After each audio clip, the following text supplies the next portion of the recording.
The day right now is January 6, 2009.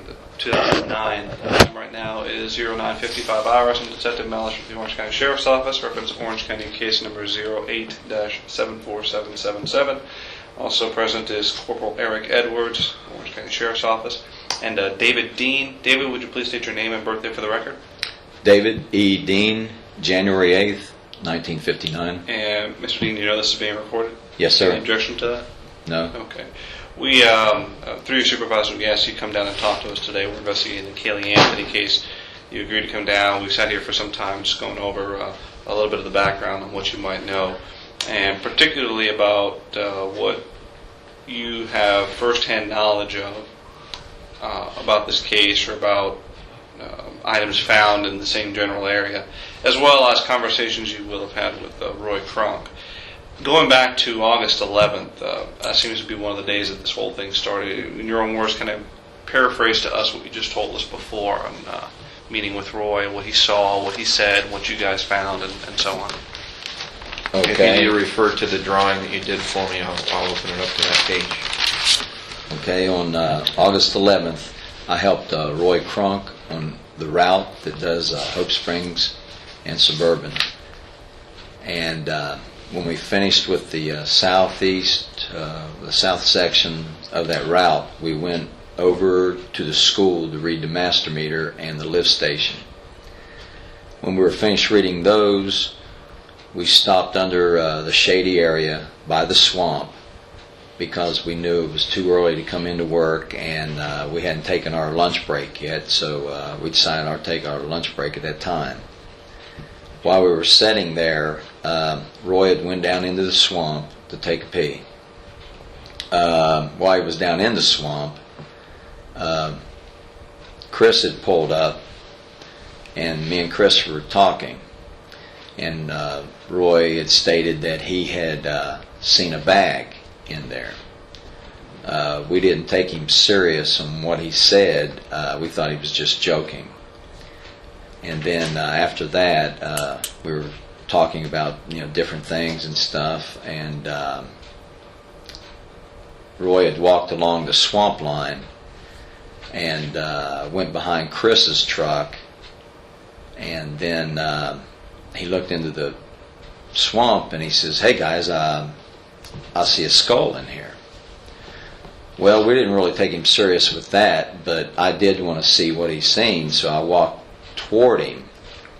And then that's when I just about stepped on the biggest rattlesnake I ever seen in my life, and it startled me so much that I let out a little yell. And Is Roy standing close to that rattlesnake as well? Roy was about 15 feet from it at that time. Half past it? Half past it.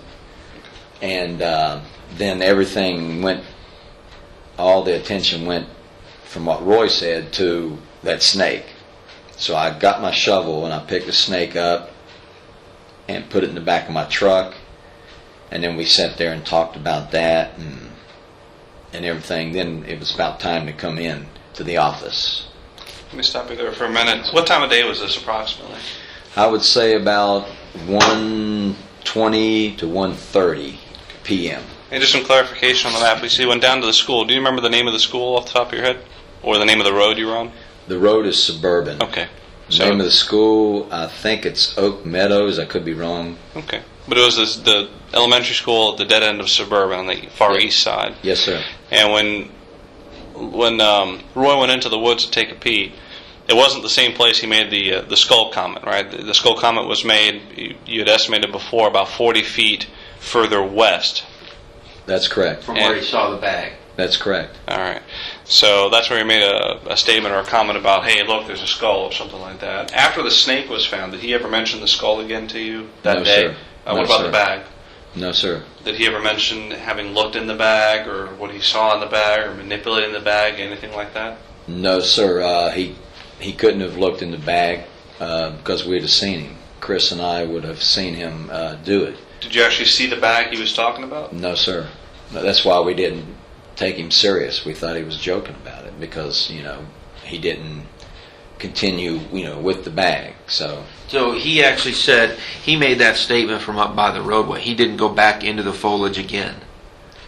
No, sir. He made that statement while he was peeing down there in the swamp. No, the skull statement, Oh, not the skull bag. I'm statement. sorry, I jumped topic on you, I believe. Yeah, the skull statement. When he walked back over here 40 feet or so, did he enter that weed line again? No, sir. So he made that comment from the grassy area? Yes, sir. Okay. You say it was dry at that time, no standing water? It was dry at that time. Okay. Back to the bag. When was he out of eyesight when he was taking the piss? No. Okay, so you saw the back or saw a Yes. little bit of him. So you didn't see him bending down or messing with any type of bag? No, sir. You didn't see any bag around him when he made the comment or before or after? No, sir. Okay. You guys gathered the snake, put it in the truck, you came back here. Apparently it was quite the thing that day. A lot of people came out. Do you remember any comments that people might have been making to Roy or any kind of jabs about the bag or you know, making No. fun of Roy or what he may have said or No, sir. making No. light of what he may have said? No, sir. No comment was made about any the bag or the skull. It was just everything was concentrated on the snake. Mm-hmm. We asked before, so maybe there's a bit of bantering back and forth reference to Roy's statement when you guys came back here. Guys, needle and guys. Yeah. That was, you were talking about the day he found the skull. Oh, no. The day that you guys found the snake, was there any of that going on? Oh, no, not about the bag or the skull, but about the snake. Okay. Yeah. And from that day to the day that Roy actually found the remains, was there any conversation with Roy about going back to the area, or about calling the police, or about crime line tips, or about his theory, or anything at all? No, sir. There was no mention of him making any calls or get in touch with anybody. He never told you he would, or he called the sheriff's office or called crime line? No, sir. Never said anything. You mentioned before that when you guys first met up at that area after checking the meters at the school, you had told him, or you shared with him, about your theory. And what was your theory? My theory was when we pulled up and he was out smoking a cigarette, I told him, I says, you know, Roy, I think that little girl's in that swamp right there. I just have this feeling. You know how you get a feeling, your hair stands on the back of your neck and stuff? Because I remember Casey had said that she was close when she was talking to her mother and her father when she was in jail. She said, she's really close, Mom. And I just had that feeling that that swamp is as close as you can get if you're going to dump something in there. Besides, this is August. The school's not open. And nobody's going to walk by there. So you figure if you throw something in there, the smell isn't going to attract a whole lot of people. How long does the smell last before, in the wild before it disappears?